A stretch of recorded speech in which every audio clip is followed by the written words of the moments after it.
శ్రీకాకుళం జిల్లాలో శరన్నవరాత్రి ఉత్సవాలు వైభవంగా జరుగుతున్నాయి. ఉత్సవాల్లో భాగంగా రెండో రోజు గాయత్రీదేవి అలంకారంలో అమ్మవారు దర్శనమిస్తున్నారు.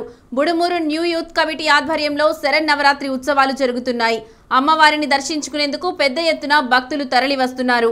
రెండవ రోజు మహిళలతో సామూహిక లలిత సహస్ర కుంకుమార్చన కార్యక్రమం నిర్వహించారు.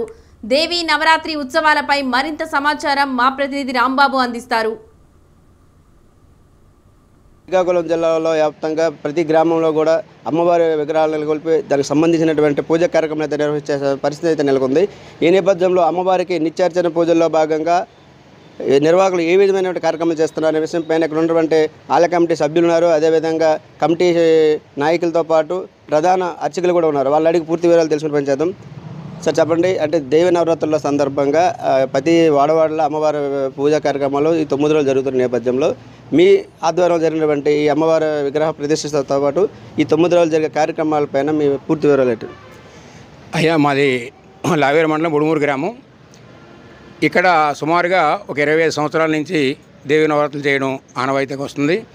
ఈ 9 రోజులు కూడా 9 రకాలైన కార్యక్రమాలు మేము చేస్తూ ఉంటాం. అలాగే మొదటి రోజున ఒక 2 దంపతుల చేత దేవి విగ్రహ ప్రాంగణ ప్రతిష్టాపన కార్యక్రమాలు జరుగుతాయి. అలాగే ఈ నవరాత్రుల్లో వచ్చే శుక్రవారం నాడు గ్రామంలో ఉండే మహిళలందరి చేత మంచి మంచి సంతానం కోసం, సౌభాగ్యం కోసమై మహిళలందరి చేత సామూహిక లక్ష కుంకుమార్చన కార్యక్రమం చేయడం జరుగుతుంది. ప్రతి సంవత్సరం కూడా చేస్తున్నాం. దానికి ఇంచుమించుగా ఒక 400 మంది మహిళలు ఇక్కడ రావడం చుట్టుపక్కల గ్రామం చూస్తుంటారు. అదేవిధంగా ఒకరోజు శ్రీచక్రార్చన అనే అమ్మవారికి నవావరణార్చన కార్యక్రమం జరుగుతుంది. ఆ కార్యక్రమానికి ఒక లక్ష్మీనాయుడు రమాదేవి దంపతులు అనే ఆ కార్యక్రమం చేస్తున్నారు. ఈరోజు చేసే లలిత సహస్ర కుంకుమార్చనలో పెదనాని శ్రీరామనాయుడు ధనలక్ష్మి దంపతులు పాల్గొంటున్నారు. అలాగే మళ్ళా మంగళవారం నాడు అఖండ దీపాలంకరణ కార్యక్రమం జరుగుతుంది. ఆ కార్యక్రమాన్ని కూడా అయితే దంపతులు వస్తున్నారు. అలాగే మళ్ళా మన శనివారం నాడు దసరా ఉత్సవాలు, ఉదయం పూజలు, తర్వాత వాహన పూజలు జరుగుతాయి. సోమవారం నాడు అమ్మవారి యొక్క ఊరేగింపు కార్యక్రమాలు జరుగుతుంటాయి. ఇవన్నీ కూడా అంగరంగ వైభవంగా న్యూ యూత్ కమిటీ సభ్యులు మరియు గ్రామ పురజనుల సహకారం జరుగుతుంటాయి.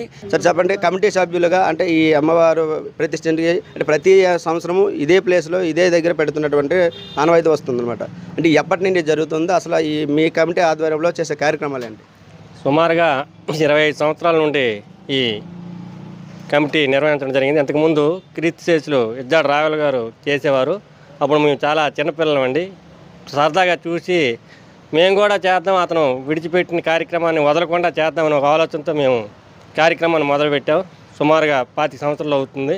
అప్పటి నుంచి కూడా మేము ఈ కార్యక్రమాన్ని దిగ్విజయంగా, అంటే అమ్మవారు అంటే దుర్గా అమ్మవారు అంటేసరికి మా గ్రామంలో ప్రతి ఒక్కరికి నమ్మకం అంటే వర్షాలు పడతాయని, అలాగే గ్రామానికి మంచి జరుగుతుందని అన్ని ఆలోచనలతో మేము ప్రతి సంవత్సరం చాలా చక్కగా చేస్తాం. అది ఇప్పుడు ఒక 10 సంవత్సరాలు బట్టి మేము సుమారుగా సోమవారం అన్నదానం పెట్టే కార్యక్రమం చేస్తున్నాం. ఎందుకంటే సుమారుగా ఈ సోమవారం అనేసరికి సంత ఉంది. ఆ రోజు సంత అనేసరికి చాలా చుట్టుపక్కల గ్రామాలు సుమారుగా 6 నుంచి 8 వేల మధ్యలో జనాలు వస్తారు. అందుకు వాళ్ళకి కూడా కల్పహార పద్ధతిలో ఇద్దామనే ఒక ఆలోచనతో కమిటీ నిర్ణయించుకొని ఆ రోజు అన్నదానం పెడుతున్నాం. అదండి మేము చేస్తుంది కమిటీ. ఇది ఇక్కడ ఉన్న తాజా పరిస్థితి. వీడియో జర్నలిస్ట్ జిఎస్ఎస్ రెడ్డితో పాటు రాంబాబు, శ్రీకాకుళం.